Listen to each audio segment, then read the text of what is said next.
Olá, eu sou Elaine Oliveira e você acompanha a partir de agora o Bernoulli Entrevista.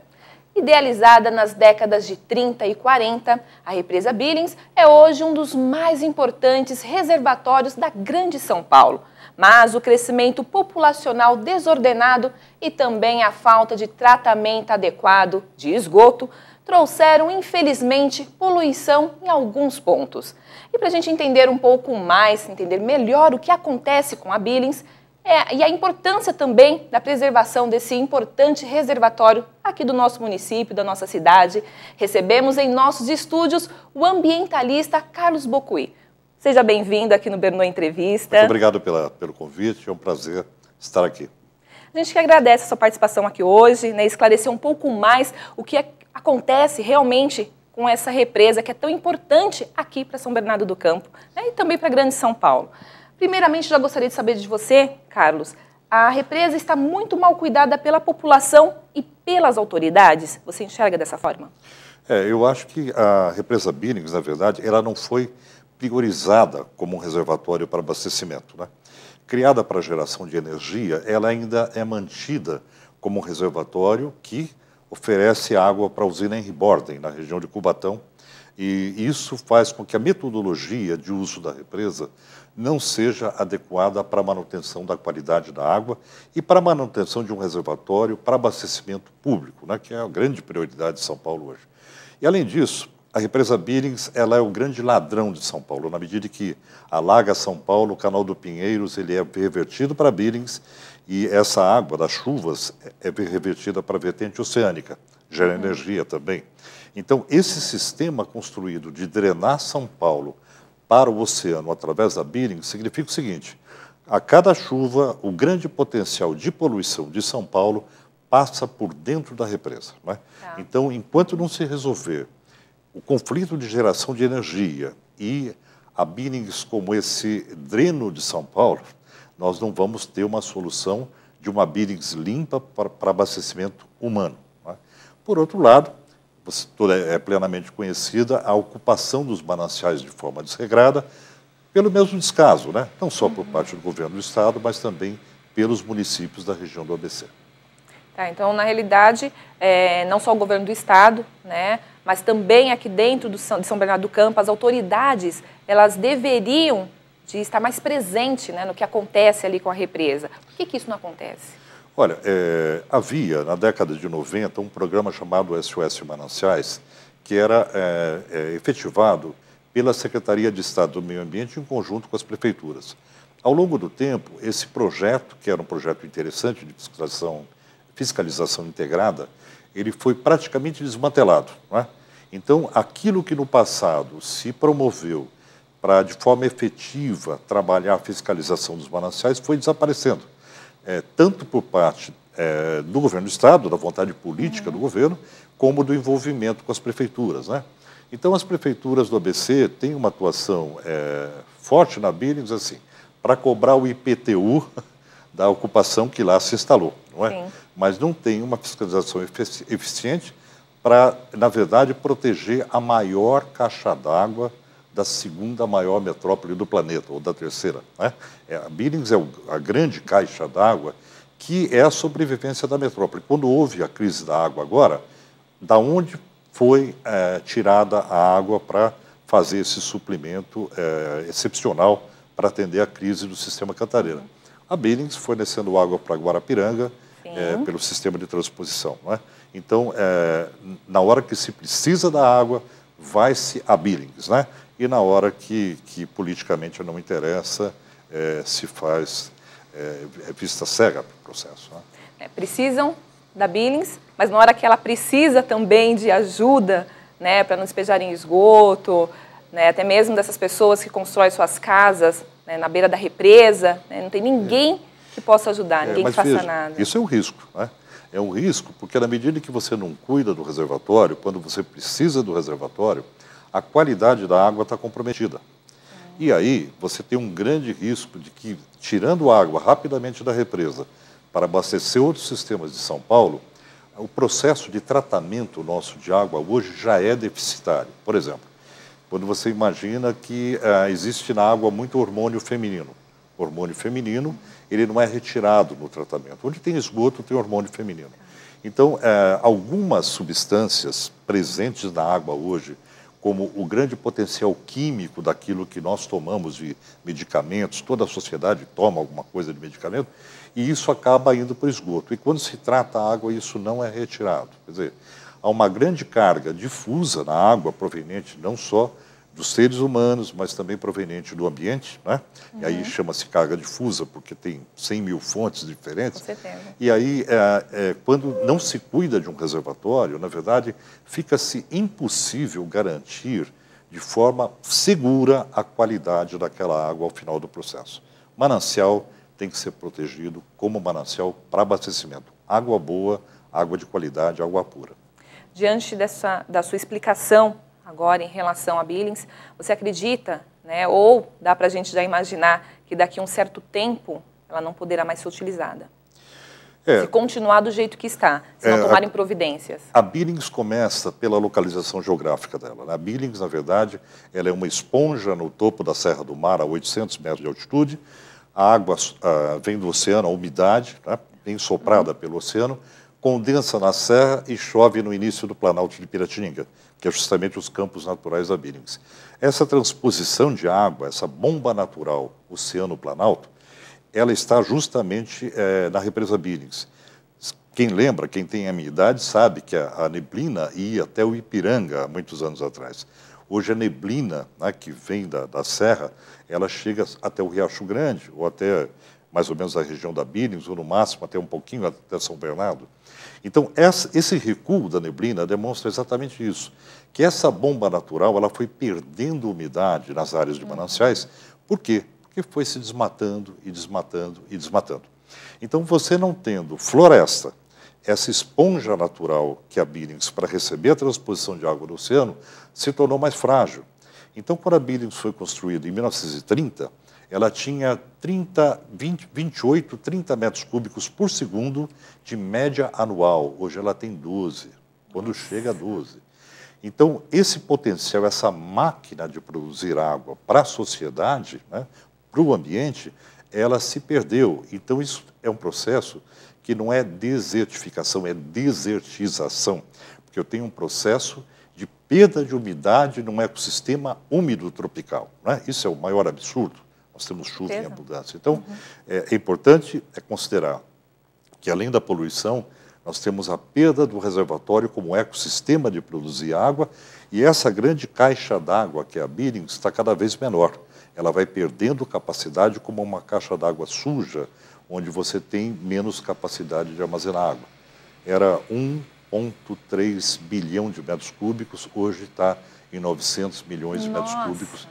A diferença de armazenagem, por exemplo, de 1980 até o ano atual, de 2016. Claro que a gente não pode culpar apenas as autoridades, né, pela situação que a represa se encontra hoje, né, e também as pessoas que acabam construindo ali suas residências naquele local que não deveria, né, ser habitado de uma certa forma, né, e não tem a consciência de que deveria ser preservado. O que daria para fazer em relação a essas pessoas? Como conscientizar essas pessoas? Então, essa conscientização está chegando tarde, né?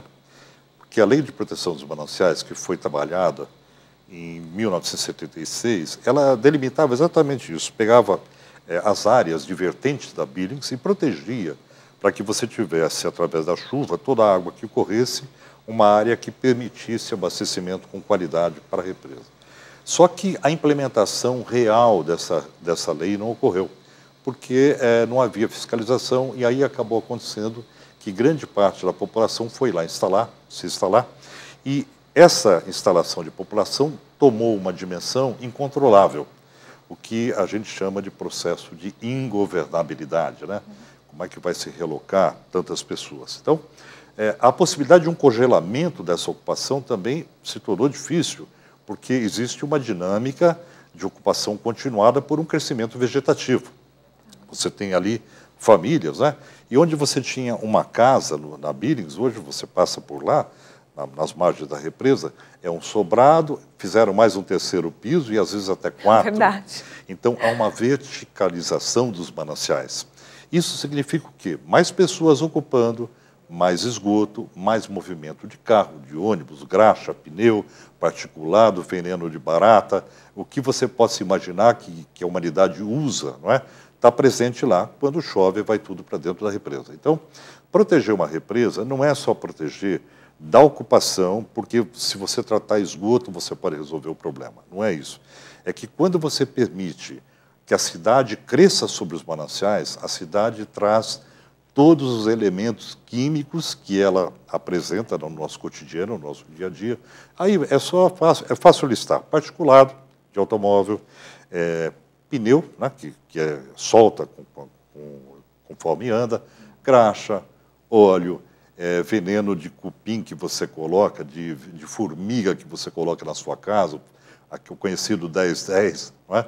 Então, tudo isso que é colocado na região, quando a chuva cai, a primeira chuva, ela pega toda essa poluição de cima dos telhados e ela lava tudo para dentro da represa. Então, 30% da poluição, por exemplo, do rio Tietê é carga difusa. Então, permitir que a cidade cresça sobre os mananciais é permitir que a carga difusa chegue na caixa d'água. E aí, esse é um problema que Nova York, por exemplo, os reservatórios dos rios Catskill e Delaware, que ficam a 200 quilômetros de Nova York, a pesca com molinete é proibida e a densidade é de 20 habitantes por quilômetro quadrado. Na Billings, nós chegamos a 2, 3 mil habitantes por quilômetro quadrado. Então, aí você tem uma relação do que seria o ideal para controle da carga difusa e do que nós não temos no Brasil.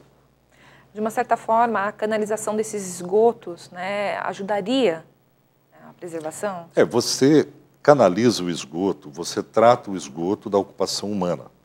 E o esgoto bem tratado, se ele for eficiente, com tratamento primário, secundário e terciário, o terciário chega a um ponto da água ser absolutamente pura, não é? O rio Marne, em Paris, que é o Sena e o Marne, são os dois principais rios, a água da população de Paris é retirada do Marne, que era bastante poluído, mas há um tratamento terciário com ozonização e essa água é boa. Ela é servida na torneira, e você pode tomar água da torneira que não tem problema, não é? Então, depende do tratamento que você faz do esgoto, ele retorna para o manancial de uma forma cristalina.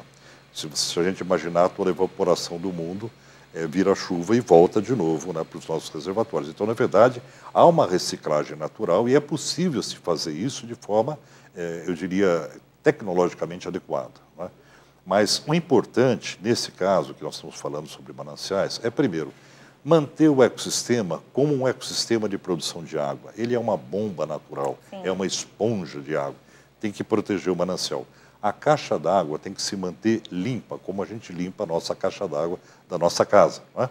Para não deixar a sujeira no fundo, diminuir a capacidade de abastecimento da sua casa. E o terceiro ponto é essa questão do esgoto, né? Agora tem mais um problema. Permitindo o esgoto na água com a luz solar, você provoca o bloom de alga. E aí a alga deixa aquele cheiro horrível no reservatório. Tivemos esse problema o ano passado, né? Para controlar a alga, você joga produto químico, sulfato de alumínio, um monte de produto químico na água. Então, além da poluição, você acaba agregando elementos químicos para controlar os efeitos da poluição. Então, cria-se um círculo vicioso, né, que chega ao ponto, muitas vezes, de inviabilizar os reservatórios. A gente teve esse problema, né, o ano passado, em relação ao mau cheiro ali nos arredores da represa, a população reclamou bastante, né, sem saber o que estava exatamente acontecendo. Billings, Guarapiranga passam por esse processo que a gente chama de eutrofização, né? É uma espécie de apodrecimento, né, devido às algas, etc., excesso de nutrientes na água, que seria esgoto, mais luz solar. Nós vivemos num país tropical com grande insolação, então isso leva a esse processo que se desenvolve de forma rápida e é de difícil controle. Sabemos da importância que a represa tem aqui para São Bernardo do Campo, como eu já falei, para a Grande São Paulo. Podemos, então, dizer que por parte das autoridades, principalmente aqui em São Bernardo do Campo, de repente tentar, junto ao governo do Estado, né, ser mais enérgico, né, para que não aconteça o que está acontecendo com a represa. A gente pode se dizer que é total descaso? É total descaso quando você compara, né? É fácil você traçar um quadro comparativo entre outras situações similares, por exemplo, que ocorreram nos Estados Unidos, que ocorreram na Alemanha e em outros países que investem prioritariamente no abastecimento público. A baía de Chesapeake, na região de Maryland, que é a região de Washington, ela era altamente poluída, ela foi despoluída, era uma espécie de bacia, não é? Oceânica, mas ela é uma baía e ela passou por um processo de poluição. Os grandes lagos dos Estados Unidos, como o Lago Erie, Ontário, que ficavam na cidade ali de Buffalo, que era uma região bastante industrializada, eles tinham muitos metais pesados, foram completamente despoluídos. São lagos hoje limpos.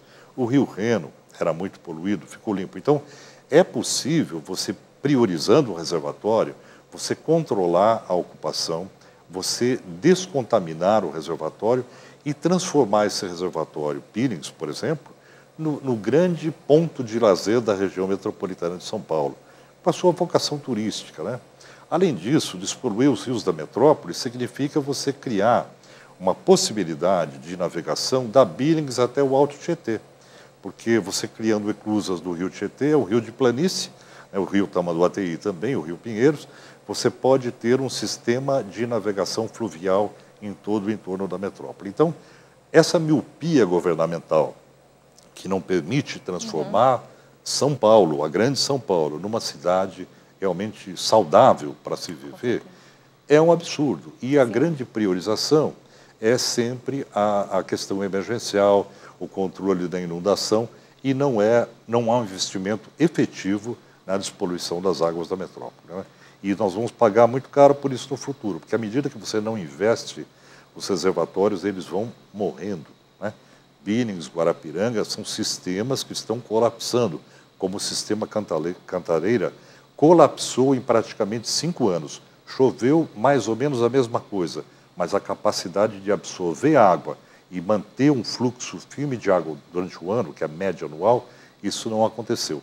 Então, a consequência é essa, né? Você pode ter um colapso dos sistemas de abastecimento de São Paulo por descaso, por falta de cuidado com relação a esses ecossistemas. A gente está falando de todos os cuidados com a represa, o que está acontecendo, né?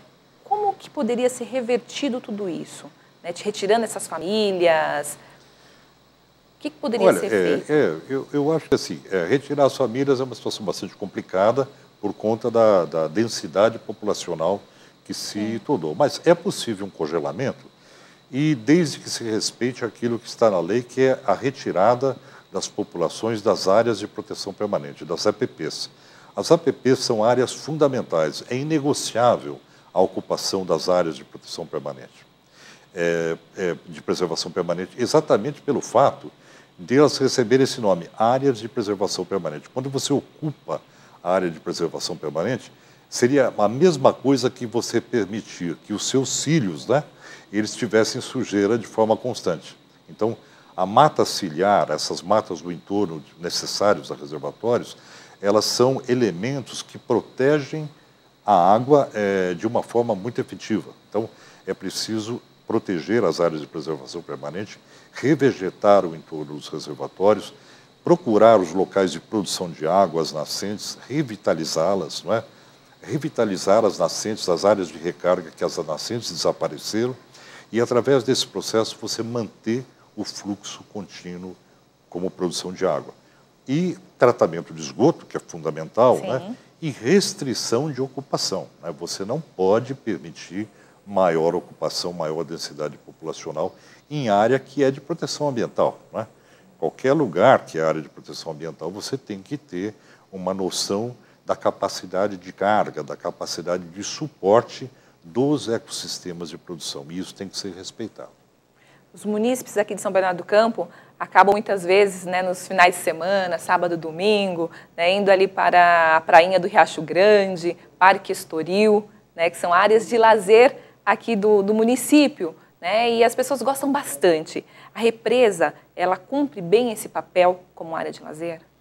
Então, essa é a vocação, né, de uma represa como a Billings. Se você imaginar que você tem uma grande região metropolitana que termina ou é envolta por uma represa como a Billings, no município de Ribeirão Pires, Rio Grande da Serra, Mauá praticamente está próximo, Santo André, São Bernardo, Diadema, São Paulo, você tem uma grande população que poderia usufruir da Billings não só para esporte náutico, digamos assim, mas para natação, para pesca, enfim, para todas as, né, as utilidades de que uma represa que não sofreu morte social possa oferecer, né?